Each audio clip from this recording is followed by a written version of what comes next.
Assalamualaikum Pak. Waalaikumsalam. Selamat siang. Siang.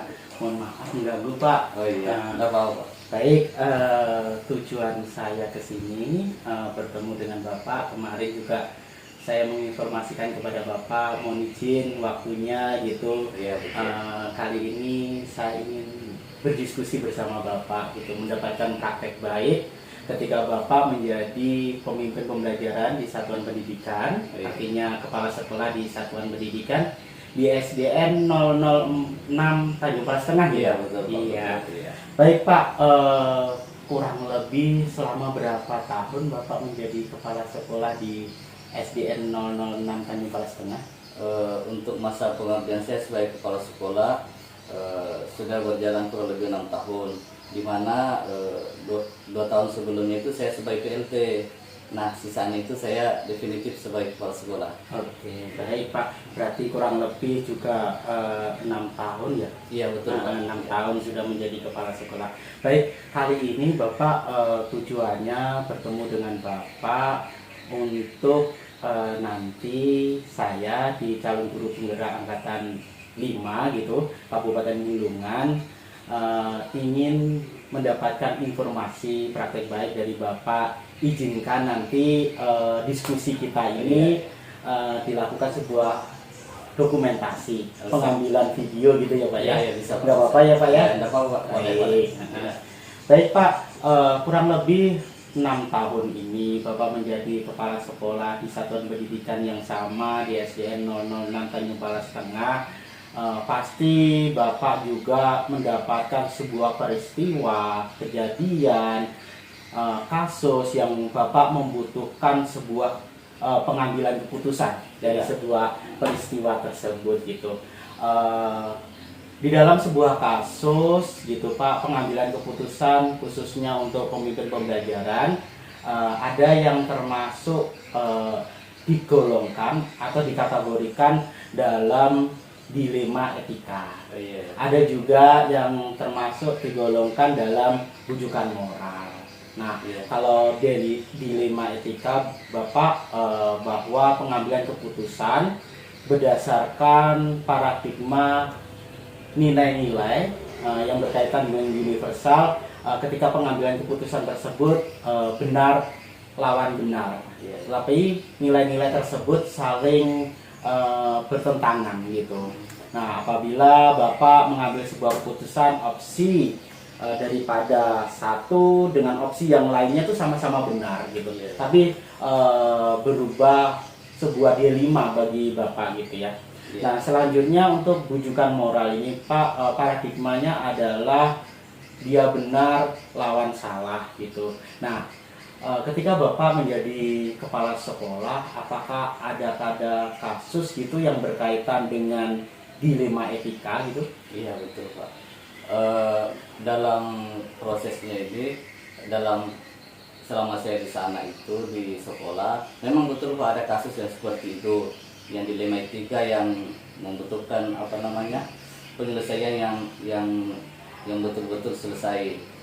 Contohnya pada saat pembelajaran tatap muka atau PTM, ada beberapa anak itu yang sebelumnya tidak pernah hadir di sekolah, tanpa diketahui alasan yang sebenarnya seperti apa, sehingga dia tidak datang untuk melakukan proses pembelajaran di sekolah.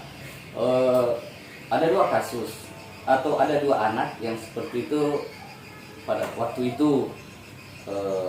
Ada yang kurang lebih 3 bulan tidak pernah datang sekolah, ada juga yang kurang lebih 1 semester seperti itu. Dan anak itu, baik anak itu sendiri maupun orang tuanya itu tidak pernah ada penyampaian ke sekolah. Apa alasannya tidak datang, apakah dia sakit atau pindah kemana seperti itu. Nah, pada waktunya, pada saat mau penaikan kelas di semester 2, Dengan akhir semester. iya, pada akhir semester itu, anak ini bersama orang tuanya datang ke sekolah menyampaikan bahwa dia ingin masuk kembali untuk sekolah. Nah, Nah, disinilah yang menjadi tantangan untuk kita sebagai seorang guru. Apakah anak ini dinaikkan atau tidak, seperti itu. Nah, ini kan sebuah menjadi dilema yang sangat ini. Nah, kalau misalnya anak ini dinaikkan ke kelas berikutnya, biarpun dia misalnya mengikuti ujian di akhir semester tersebut, maka itu menjadi kepincangan yang terjadi dalam pembelajaran di sekolah. Misalnya anak ini dinaikkan di kelas berikutnya, itu kan akan merugikan teman-temannya lainnya. Kenapa saya mengatakan demikian? Karena dia tidak melalui proses pembelajaran yang semestinya, sehingga misalnya dia mau dinaikkan di kelas berikutnya. Baik, Bapak terima kasih gitu atas penyampaian yang Bapak sampaikan berkaitan dengan kasus atau peristiwa yang ada di sekolah. Artinya Bapak ketika tadi menyampaikan kasus yang seperti Bapak sampaikan, Bapak bisa kategorikan dalam sebuah dilema etika. Ya. Kalau tadi kategori sebuah kasus itu ada dilema etika, ada bujukan moral, artinya Bapak juga bisa mengidentifikasi mana sih yang kasus-kasus yang termasuk dalam dilema etika, atau mana sih yang kasus-kasus yang termasuk dalam bujukan moral, begitu ya Pak ya. Nah, baik, apa sih yang bisa menjadi patokan atau tolak ukur Bapak bisa mengidentifikasikan, memilah dan memilih ini loh yang termasuk kasus dilema etika gitu, atau yang kasus daripada bujukan moral gitu. Ya, mungkin saya bisa mengidentifikasi kalau misalnya bujukan moral itu kan Dari kata bujuk gitu dari ya. kata bujuk, dibujuk seperti itu kan, itu sudah melanggar itu sudah konotasinya sudah tidak bagus, seperti Negatif gitu, negatif ya. seperti itu. Ya. Nah, artinya bahwa memang ketika mengambil keputusan, mana tahu gitu, tahu bahwa mana yang dilema etika, mana ya juga yang termasuk bujukan moral. Ya. Baik Pak, kembali ke kasus di awal, Bapak menjelaskan bahwa anak beberapa bulan bahkan 1 semester tidak mengikuti sebuah proses pembelajaran. Ketika mau hari H untuk penilaian, dia datang bersama orang tuanya untuk bisa berharap bisa mengikuti dan juga akhirnya nanti naik kelas gitu. Ketika waktu itu bagaimana proses pengambilan keputusan yang Bapak ambil daripada kasus tersebut? Ya, misalnya untuk kasus yang bisa saya putuskan langsung, yang tidak perlu melibatkan orang lain atau misalnya guru atau yang lainnya, ya langsung saya putuskan hari itu juga. Tapi misalnya saya lihat ini membutuhkan proses yang melibatkan beberapa orang atau pihak seperti guru yang lainnya ataupun orang tua siswa atau komite, ya mungkin saya tidak langsung ambil keputusan hari itu. Saya perlu diskusikan dengan banyak pihak tersebut.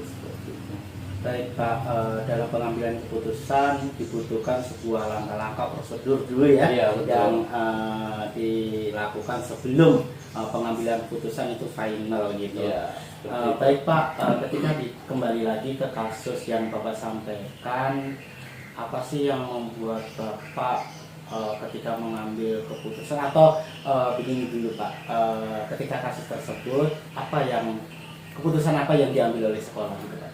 Ketika kasus yang di awal tadi yang Bapak ceritakan bahwa anak-anak ini tidak mengikuti proses pembelajaran, setelah itu datang untuk mengikuti proses pembelajaran di akhir dan mau lagi ulangan gitu. Keputusan sekolah bagaimana Pak? Atau keputusan yang Bapak ambil sebagai pemimpin pembelajaran di satuan pendidikan?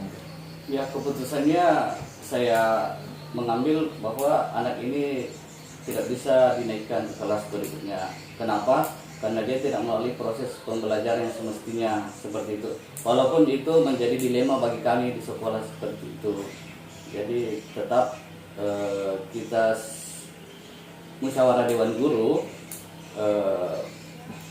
mengambil keputusan yang seperti itu, bahwa tidak boleh dinaikkan dengan alasan dia tidak melalui tahap-tahap pembelajaran.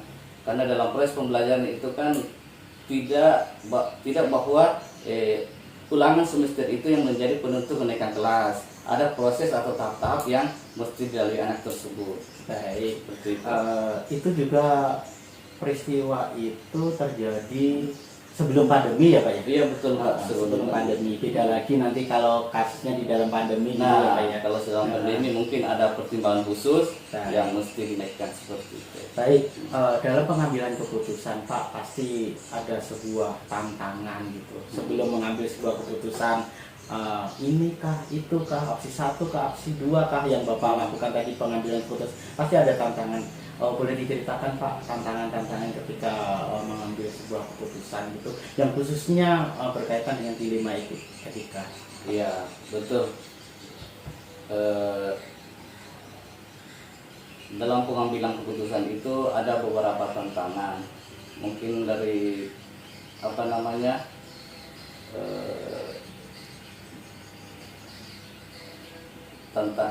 Tantangannya dalam mengambil sebuah keputusan ya, ya, pasti banyak pertimbangan baik itu dari dalam sekolah maupun dari luar sekolah. Misalnya melihat ini anak siapa, ini apa hubungannya dengan sekolah, seperti itu. Baik dari dalam sekolah itu sendiri, misalnya pendapat wali kelasnya atau pendapat guru-guru yang lain. Nah itu menjadi tantangan tersendiri untuk saya mengambil keputusan. Baik, bahwa pengambilan keputusan juga mempertimbangkan dari berbagai Iya, sudut, betul, ya. dari berbagai sudut Sudut, tidak hanya kepala sekolah sebagai pemimpin pembelajaran di satuan pendidikan, akan tetapi ada dewan guru, ada komite, ada masyarakat yang menjadi bagian daripada sekolah tersebut ya Pak ya. Betul. Baik Pak, dalam sebuah pengambilan keputusan untuk sebuah kasus, apakah Bapak memberikan waktu khusus atau dalam artinya adalah Bapak menyelesaikan sebuah kasus itu terjadwal, atau Bapak ketika mendapatkan sebuah kasus dan hari itu juga mau diselesaikan gitu, dan dari itu juga mengambil keputusan gitu. Biasanya Bapak bagaimana ketika mengambil sebuah keputusan daripada peristiwa-peristiwa yang terjadi di sekolah? Ya, itu tergantung dari kasus yang saya hadapi. Misalnya kasus itu bersifat ringan atau bisa saya selesaikan secara pribadi, artinya sesuai dengan sekolah kan, saya selesaikan hari itu juga. Tapi misalnya kasus itu melibatkan banyak pihak ataupun di luar sekolah termasuk luar sekolah, maka saya bisa menunda pengambilan keputusan tersebut. Artinya bahwa sebuah kasus tergantung dari situasi dan kondisi, atau kondisional gitu ya, Pak ya. kondisional, Pak. Baik, dalam pengambilan keputusan Bapak tadi menjelaskan bahwa banyak faktor yang menjadi pertimbangan, ada dewan guru, ada stakeholder yang lainnya gitu ya, menjadi pertimbangan untuk sebuah pengambilan keputusan. Baik Pak, dalam kurang lebih 6 tahun ini beberapa peristiwa kejadian, bahkan tadi 2 peristiwa, pasti banyak sekali peristiwa yang lain. Apa ya sih yang bisa diambil dari pembelajaran yang Bapak ketika mengambil sebuah keputusan berkaitan dengan kasus-kasus tersebut gitu, bagi Bapak sebagai pemimpin pembelajaran di satuan pendidikan? Betul. Adapun pembelajaran yang bisa saya petik dari masalah-masalah yang terjadi di sekolah, itu bisa meningkatkan pemahaman dan kemampuan saya pribadi sebagai kepala sekolah untuk mengambil keputusan yang setara maupun yang lebih tinggi ke depannya. Misalnya ada permasalahan yang seperti itu. Gitu. Jadi sebuah pengalaman yang berharga, yang gitu, sangat ya. berharga untuk Baik, pribadi Pak. saya sendiri. Ini juga termasuk pengalaman bagi saya gitu ketika berdiskusi bersama Bapak sebagai kepala sekolah. Bahkan ini juga saya lakukan dengan berbagai kepala sekolah yang ada di wilayah yang lain Pak, karena mendapatkan sebuah praktek baik dari Bapak Ibu kepala sekolah untuk bagaimana pengambilan keputusan di satuan pendidikan sebagai pemimpin pembelajaran. Mudah-mudahan kami calon guru penggerak juga mendapatkan banyak informasi dari Bapak Ibu kepala sekolah, pengalaman Bapak Ibu kepala sekolah terhadap pengambilan sebuah keputusan, apalagi yang memang peristiwa-peristiwa atau kasus-kasusnya yang termasuk tadi dilema etika gitu ya Pak ya. Baik, terima kasih Pak. Iya, Pak. Terima kasih atas waktunya ya Pak. Ya, terima kasih Pak. Ya. Assalamualaikum. Waalaikumsalam warahmatullahi wabarakatuh.